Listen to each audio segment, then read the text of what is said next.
I know if it's hard on me finding a job and I'm 39, but it was hard at 38, and it was hard 37, and so on and so on.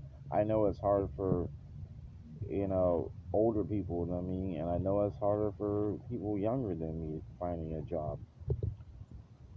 I mean, we have so many government officials at this time worrying about districts and all this other stuff that ain't really panning out to a job monitoring our tempers and behaviors, because when you don't have money to do something else, you get a little angry about it. That's only rightfully so, because if you have money, you can go get yourself something to eat, or if you have money, you can go buy yourself something nice, and try to use it, try to wear it, or you know, look at it, whatever, whatever kind of object it is. The fact that everything that we do relies on something given to us, or the fact that we have to buy it. You can't make it, because you know, in some ways we can make a lot of things, but if you don't have a place, it's very hard to make anything out of nothing. Everything comes out of thin air. Every idea, or television, a camera, a phone came out of thin air. Honestly, how we have electric, and the power of a signal. I mean, it was kind of that was given to us, before we even knew what to call it, but it was out of thin air. Somebody thought about it, and it just happened to be a thing, an antenna signal, a signal to our phones. And, you know, it's discouraging not to have a job, not to have, you know, something, to do in this world. And it feels like you're a refugee, it feels like no one wants you. That's the problem with the government's job. It's supposed to make everybody feel as though they're needed, not just be a group of people leeching on the poor, leeching on the herd.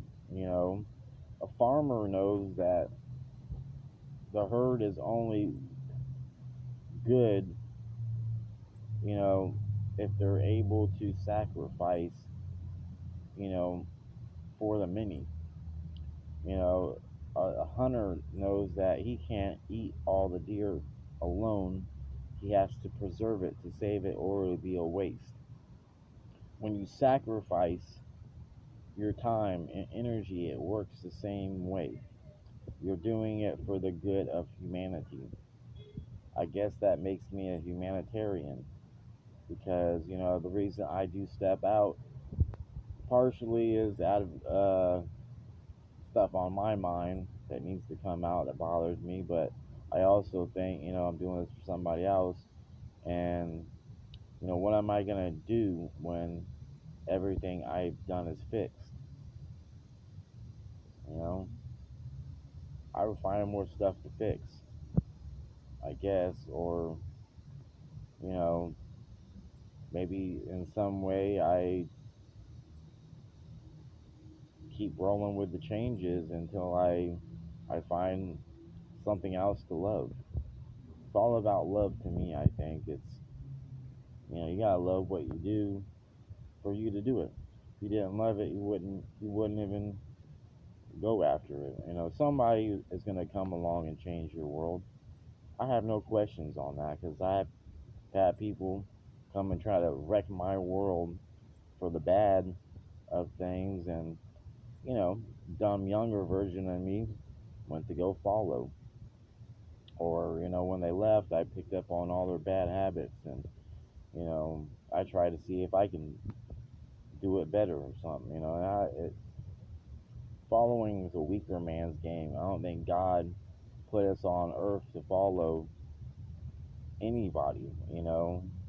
He just probably thought, if it came from me, it's gonna come out good, and I guess, having the power to say no needed to be a message in there, No longer will I take poverty.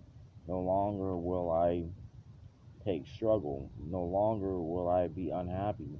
You have to say those things to yourself to pick yourself up when you've fallen down. If you don't, someone else is going to steal it. And you're going to be left, you know, without a home, without friends, without family that people care, even though you put more energy into it than anything, but in a way, it matters, you know, and it can matter too much, so you got to know when to, let it fly on its own. And you don't have to be there to witness, your movement uh, be be done. A lot of people think, I didn't start any war. I didn't start any of this. Well, if you weren't there to discourage it, well, you were for it. I was there discouraging this war, discouraging immigration since day one. And I'm not taking all credit for it because there was others that were right there with me, agreeing to what I said or agreeing to me or disagreeing because they were all influencers. But it was me to keep on struggling with it, to keep on dealing with it for, things to quit. To say no, no longer are we going to take this. We shall overcome every obstacle in our life. Because time and God play the rules of it. So I'm not the rule maker. I'm just the narrator.